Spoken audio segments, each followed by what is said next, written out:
सीधे रुख करेंगे, खास मेहमानों का पैनल हमारे साथ मौजूद है। राजीव बब्बर जी के पास आपको लेकर चलेंगे। राजीव जी, जो जाट समुदाय है उसने किस रूप में बीजेपी को समर्थन दिया इस चुनाव में, मुझे कहने की जरूरत नहीं है, क्योंकि जो जाट बहुल इलाके हैं बीजेपी की झोली में वो गई हैं भर भर कर।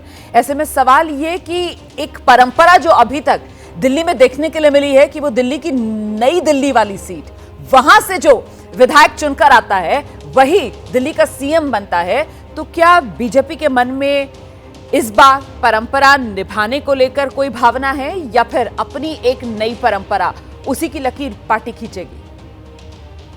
देखिए, पहले तो रवाना जी हमें इसको करेक्ट करना चाहिए। ये दिल्ली की जो जीत है ये सामूहिक जीत है। एक समाज ने समर्थन बहुत अद्भुत दिया है ऐसा नहीं है, सबने दिया है। आप देखिए, जहाँ पर भी हम कहते थे जहाँ कोई बनिया बहुल है, कोई पंजाबी बहुल है, कोई पूर्वांचल बहुल है, कोई जाट बहुल है, कोई गुजर बहुल है, आप पूरा परिणाम उठाइए। और सबसे बड़ी बात देखिए, जिन दलित सीटों पर आम आदमी पार्टी ये कहती थी कि दलित जो है वो भारतीय जनता पार्टी के साथ नहीं है, उनका पूरा भ्रम, यानी देखिए आप जो मंगोलपुरी वाली सीट है, हम कभी दिल्ली में आज तक जीते नहीं, वो भी आज भारतीय जनता पार्टी के झोले में आई है। यानी तब से 1993 से जब से एमएलए का चुनाव होना शुरू हुआ दिल्ली में, तो आप समझ लीजिए कितने साल के बाद में वो जो सीट है वो भी भारतीय जनता पार्टी के खाते में आई है। तो पहली बात तो ये है कि पूरी दिल्ली ने मिलकर, जैसे कल प्रधानमंत्री जी ने अपने संबोधन में कहा कि ये दिल्ली नहीं है, ये मिनी भारत है जी। यहाँ सारा समुदाय रहता है और सबने वोट दिया है, एक तो ये है,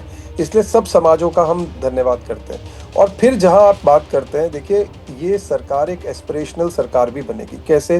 क्योंकि आप एक चीज इस चुनाव को समझिए, जिस प्यार से अरविंद केजरीवाल को, जिस विश्वास से अरविंद केजरीवाल को पिछली बार लोगों ने सत्ता में बिठाया था, उसी से दुगनी नाराजगी करते हुए, क्योंकि आपने हमारी एस्पिरेशंस पूरी नहीं करी हैं और इसलिए हम आपको बाहर का रास्ता दिखाते हैं, ये भी मैंडेट का हिस्सा है।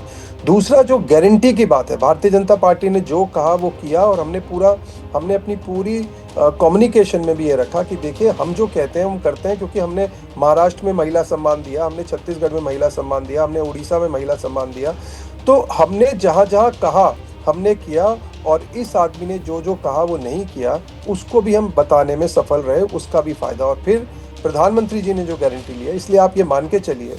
देखिए रोमाना जी, हम अपनी लोकतांत्रिक जो पूरी प्रोसेस है उसको पूरी तरीके से निभाएंगे। बैठकों का दौर भी चलेगा, विधायक दल की बैठक भी होगी, प्रवेशक भी तय होंगे और हमारा राष्ट्रीय नेतृत्व हर चीज़ पे विचार करते हुए, और देखिए सिर्फ मुख्यमंत्री नहीं, मंत्री भी हैं, तो पूरा कॉम्बिनेशन किस तरीके से बैठेगा ताकि एक विकासशील सरकार हो जिसमें सब तरीके का फ्लेवर जनता को नजर आए, उसमें हर तरीके का वर्ग जनता को नजर आए, उसका हमारा पूरा प्रयास होगा। और वही प्रयास है जिसके कारण से हम दिल्ली में जीत पाए हैं, उसको हम बनाकर रखें। बहुत शुक्रिया राजीव बब्बर जी, एबीपी न्यूज़ पर जुड़ने के लिए। मुझे पता है कि आपको आगे निकलना है, दूसरे मेहमान बीजेपी की तरफ से हमारे साथ जुड़ेंगे। सर, जाते जाते एक बार फिर से आपको बहुत बधाई इस बम्पर जीत के लिए। आइए बाकी मेहमानों का रुख करते हैं। हम आम आदमी पार्टी के प्रवक्ता पवन शर्मा जी के पास लेकर चलेंगे दर्शकों को, क्योंकि मैंने जाटों को लेकर एक सवाल पूछा था और वो जाट किस तरीके से इस बार बीजेपी की तरफ शिफ्ट हुआ ये अब सामने आ रहा है आंकड़ों में। पवन, इसमें कहीं ना कहीं वो कुर्सी को लेकर जो आरोप अब लग रहे हैं कि अरविंद केजरीवाल, उनको कुर्सी से इतना प्रेम हो गया कि कुर्सी पर कहीं किसी की नजर ना लग जाए, उनके हाथ से किसी तरीके से कुर्सी निकल ना जाए, इसीलिए अपना सब्स्टिट्यूट भी उन्होंने अगर तलाशा तो ये आरोप लगे कि साहब एक कठपुतली सीएम को उन्होंने आतिशी के रूप पर उस कुर्सी पर बिठा दिया। क्योंकि जाट नेता के तौर पर कैलाश गहलोत और एक सीनियर नेता जो आम आदमी पार्टी के पास थे, उनको दरकिनार आम आदमी पार्टी ने किया और ये जाटों की नाराजगी इस बार के चुनाव में दिखी आम आदमी पार्टी के लिए। पवन, देखिए रोमाना जी, मुझे लगता है कि कोई महिला कभी कठपुतली नहीं होती। महिला सक्षम है हमारे देश के अंदर। महिला, आप भी महिला हैं, आप इतना बड़ा चैनल पे आप एंकरिंग कर रही है, बहुत अच्छी आपकी इमेज है, तो महिला कभी कठपुतली नहीं होती, पहली बात। दूसरा, आज देखिए अरविंद केजरीवाल जी के ऊपर कोई दिल्ली के लोगों का भरोसा ऐसे कहीं खत्म हो गया, ऐसा नहीं है। भाजपा को जहां 45.8% वोट मिले हैं, वहीं आम आदमी पार्टी को 43.6% वोट मिले हैं, मतलब 2% के लगभग का डिफरेंस है। लेकिन सीटों का डिफरेंस बहुत ज्यादा है, वो अलग बात है। लेकिन अरविंद केजरीवाल जी के ऊपर दिल्ली के लोगों का भरोसा है, मतलब 43.6% लोगों का भरोसा बहुत बड़ी बात है। और देखिए, जब दिल्ली के अंदर चुनाव की हार जीत की बात करते हैं तो इसकी समीक्षा हम करेंगे, ऐसी क्या वजह रही, पूरा तंत्र। लेकिन आपको एक बात तो माननी पड़ेगी रोमाना जी आम आदमी पार्टी के अरविंद केजरीवाल इकलौते नेता हैं जो भारतीय जनता पार्टी के सामने खड़े रहे। भाई इनके पूरा तंत्र था, 240 सांसद थे, सीबीआई, ईडी, पुलिस, पूरा इलेक्शन कमीशन, सब कुछ इनके साथ था। उसके बावजूद इतनी बड़ी लड़ाई लड़ना ये अरविंद केजरीवाल जी कर सकते हैं। और देखिए तो बस एक कोई अंत नहीं है, ये शुरुआत है। आम आदमी पार्टी राष्ट्रीय पार्टी है। अरविंद केजरीवाल जैसा कहा कि आम आदमी पार्टी का एक नेता, एक कार्यकर्ता जनता के साथ रहेगा, जनता के सुख दुख में खड़ा रहेगा, इसका बहुत बड़े मायने हैं। भाई जनता के बीच में रहेंगे, जनता तय करती है कि किसको कुर्सी बिठाना है, किसको कुर्सी से हटाना है। ये जनता का फैसला सबसे बड़ा होता है। लेकिन हम ये कहना चाहते हैं, समीक्षा हम करेंगे, उस समीक्षा के बाद भी जनता के बीच में रहेंगे और आने वाले 5 साल में जनता को ये भरोसा दिखाएंगे। आपको पंजाब का उदाहरण आपके सामने है। पंजाब की जनता ने 2017 के अंदर आम आदमी पार्टी को अपोजिशन का दर्जा दिया था। उसके बावजूद हमने 5 साल उनके साथ रहे और प्रचंड बहुमत से आम आदमी पार्टी की सरकार पंजाब में बनी। तो जो जिम्मेदारी दिल्ली के लोगों ने, पंजाब के लोगों ने, देश के लोगों ने आम आदमी पार्टी को समय समय पर दी है, उसको आम आदमी पार्टी ने बखूबी निभाया है। और दिल्ली के अंदर जिम्मेदारी दी है, अपोजिशन में बैठने की जिम्मेदारी दी है, इसको बखूबी निभाएंगे। और भारतीय जनता पार्टी ने जो वादे किए हैं, अब भाजपा के पीछे हम लगेंगे, इन सारे वादों का पूरे करिए। जो वादे इन्होंने किए थे, इन्होंने कहा था कि आम आदमी पार्टी की सारी एक सेकंड, ये जो आपने अभी कहा है ना कि भाजपा के पीछे अब लगेंगे, प्रदीप भंडारी जो है बीजेपी के प्रवक्ता, वो हमारे साथ जुड़ गए हैं अब। प्रदीप, मेरी आवाज मिल पा रही है आपको? प्रदीप, सुन पा रहे हैं आप मुझे? प्रदीप, ये आम आदमी पार्टी घंटी खतरे की तो नहीं बजा रही है बीजेपी के लिए? मतलब एक सकारात्मक विपक्ष की भूमिका अपनी जगह होती है, लेकिन यहाँ पर पवन जी बाकायदा नेशनल टेलीविजन पर बैठकर ये ऐलान कर रहे हैं कि इन्होंने वादे कर दिए ना, अब आम आदमी पार्टी इनके पीछे लगेगी। तैयार हैं आप इस विपक्ष के लिए? रुमाना जी, पहली बात तो महिला को टेम्पररी सीएम कहना सबसे बड़ा अपमान था। और कठपुतली अगर किसी ने महिला को समझा तो वो अरविंद केजरीवाल जी थे और आम आदमी पार्टी थे। तभी आतिशी जी को मुख्यमंत्री बनाने के बाद भी ये कहते थे ये तो टेम्पररी चीफ मिनिस्टर हैं। तो महिला अपमान की अगर कोई की शुरुआत किसी ने करी और किसी ने उसको एक अलग पायदान पे लेके गए तो अरविंद केजरीवाल जी थे, जिन्होंने अपने शीश महल के अंदर इवन स्वाति मालीवाल जी को भी मारा और पीटा, और आज उनका घमंड चूर चूर हो चुका है। मेरे हिसाब से ये कह रहे हैं हमारे पीछे पड़े, आपको जिसके पीछे पड़ना है पड़िए, पर आज आपको ये आत्मचिंतन करना चाहिए कि आज आपकी ऐसी दुर्दशा कैसे हो गई कि आप कहा करते थे कि भाई आप दिल्ली के मालिक हैं। आज दिल्ली की जनता ने आपको बता दिया कि दिल्ली की जनता असली में दिल्ली की मालिक है।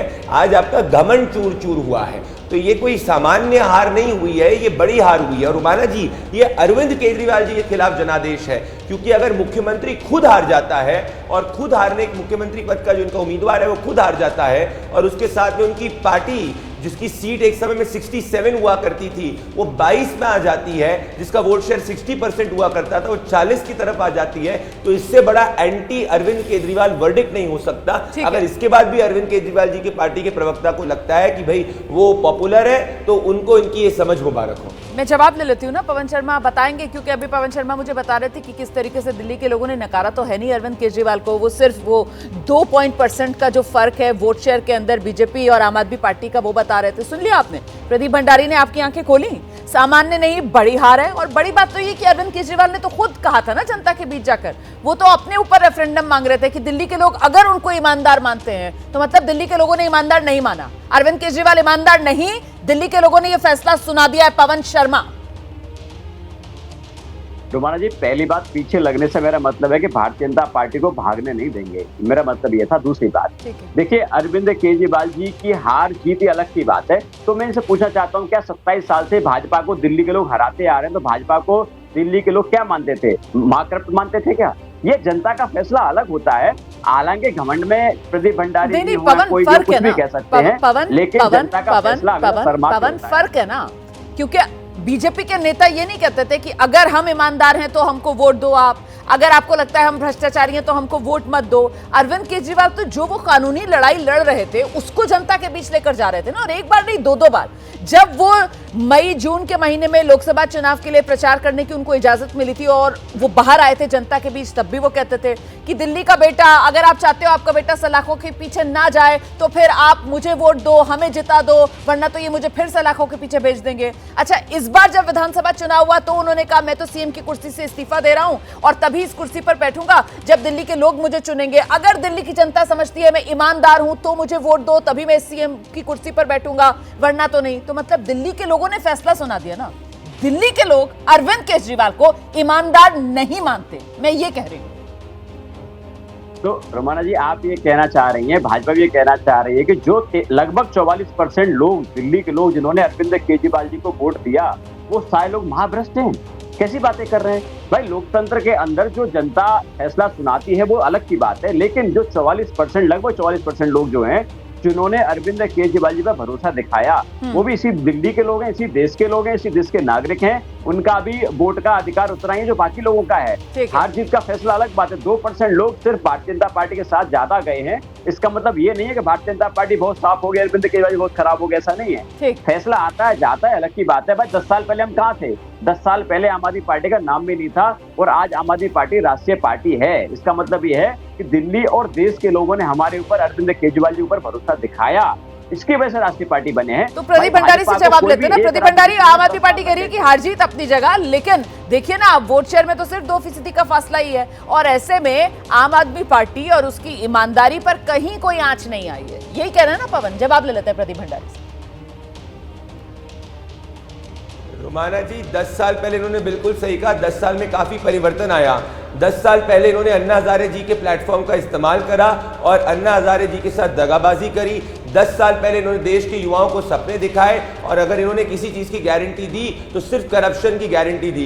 10 साल पहले इन्होंने अपने बच्चों की सर की झूठी कसम खाई और कहा कि मैं बड़े बंगले में नहीं रहूंगा, बड़ी गाड़ी नहीं लूंगा, और 52 करोड़ का भ्रष्टाचारी शीश महल बनाया। ये बड़ी बड़ी बातें करते हैं। जेल से जब निकले थे इसके बाद ये हरियाणा और लोकसभा में क्या कहने गए थे रोमाना जी, कि अगर मैं ईमानदार हूं तो मुझे वोट देना, अगर मैं भ्रष्टाचारी हूं तो भारतीय जनता पार्टी को जिता देना।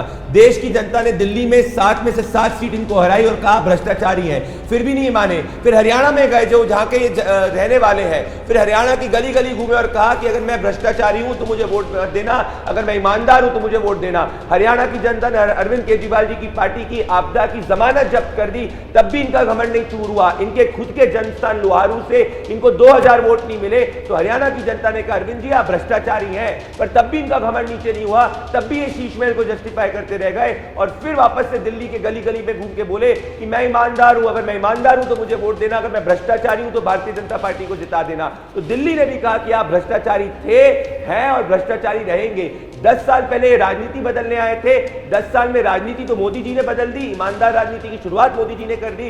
इन्होंने अगर किसी चीज की गारंटी दिल्ली की जनता को दी तो 50 करोड़ का अपना शीश महल बनाया और मिडिल क्लास के पैसे को लूटा।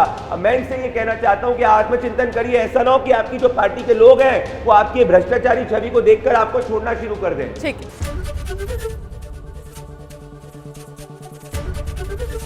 एबीपी गंगा, खबर आपकी, जुबान आपकी।